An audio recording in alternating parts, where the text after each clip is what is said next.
हाल ही में पिछले दिनों महाराष्ट्र के कई इलाकों में भारी मात्रा में बारिश होने की वजह से किसानों के हाथ आई फसल का काफी नुकसान हुआ था और जिस फसल के लिए कर्जा लेकर खेती की गई थी वह कर्जा कैसे वापस करें, इस दुविधा में किसान थे। ऐसे में ही औरंगाबाद जिले के पैठन तालुका के दभरूल इस छोटे कस्बे में रहने वाले विलास साबले, जिनकी उम्र 38 साल थी और जिन्होंने निजी तौर पर कर्जा लेकर खेती में फसल ली थी, किंतु ज्यादा बारिश के कारण फसल पूरी बर्बाद हो चुकी थी, जिससे निराश होकर उन्होंने नजदीकी कुएं में कूदकर खुदकुशी कर ली।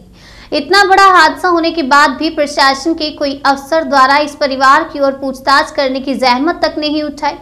इससे बढ़कर तो पैठन तालुका के विधायक तथा राज्य के फलोत्पाद मंत्री संदीपन भूमरे जी द्वारा भी किसी प्रकार की पूछताछ या मदद इस परिवार को नहीं की गई। किंतु इस बात का पता जैसे ही बीजेपी के तालुका चिटनीस गजानंद बोहरा जी को चला तो किसी भी प्रकार का वक्त जाया ना करते हुए अपने कार्यकर्ताओं के साथ जाकर उन्होंने खुदकुशी की। किसान के विधवा तथा उनके 3 छोटे बच्चों को 5,000 रुपए की राशि आर्थिक रूप से मदद के लिए दी। इस दौरान हमारे संवाददाता से बातचीत करते हुए उन्होंने सरकार के मंत्री भूमरे तथा स्थानीय प्रशासन पर शिकंजा कसते हुए सरकार की नाकामयाबी पर सवाल उठाए। इस मामले को देखकर जो काम सरकार को करना चाहिए वे काम एक कार्यकर्ता की ओर से किया जा रहा है, ऐसा प्रतीत होता है। सरकार जब सो रही है उस टाइम पे समाज में से अपने एरिया में से जो भी कुछ व्यक्ति सामाजिक सच्चे दिल से समाज का काम करना चाहता है, उसने इस टाइम पे जागरूक होके उसकी आफत के हिसाब से कुछ ना कुछ, जिस परिवार पे कुछ आर्थिक संकट आ चुका है, जैसा कि यहाँ पे अपने विलास साबले जो थे, मैं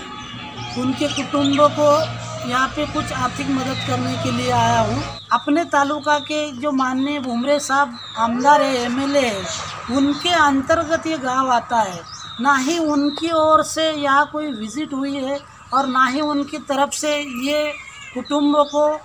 मिलके उनको कुछ मुआवजा देना चाहिए या फिर उनका भविष्य के लिए क्या सहायता कर सकते हैं, इसके वास्ते उन्होंने कुछ करना चाहिए था, वो भी नहीं किया है। भूमरे साहब है, उनको मेरी हाथ जोड़ की विनती है कि ये जो गरीब परिवार है इसको उन्होंने कम से कम 5 लाख रुपए तक की आर्थिक सहायता देना चाहिए, ऐसा मेरा उनको तहे दिल से ये रिक्वेस्ट है।